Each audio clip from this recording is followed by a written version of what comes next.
Ал біз алдында пайғамбарымыздың хадисін оқығанбыз. Бір адамның үсті кір, лас болған кезде пайғамбарымыз не деді? Үйіңе бар да киіміңді тазалап кел деп, оны үйіне қайтарып жіберді пайғамбарымыз.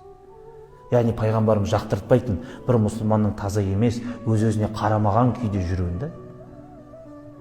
Бізде әйтеуір үйде солай ғой, не әйелің өзіне қарамай кетеді, жаңағы бала шағаның қамын ойлайын деп, не еркек өзіне қарамай кетеді, жұмыс істеп та, жаңағы жұмыс істеп кетеді да, не ол әйелі күшті болып жүреді да, өзі бытшыт болып жүреді.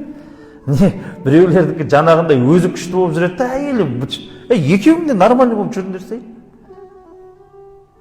Сен де әйеліңе қара, әйелің де саған қарасын. Әйелің де сенің киіміңді жуып беріп жүр ғой, күшті қатырып қойып. Сен де әйеліңе қарап қой бір жолата.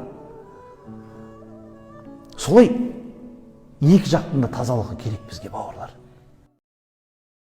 Bismillahirrahmanirrahim.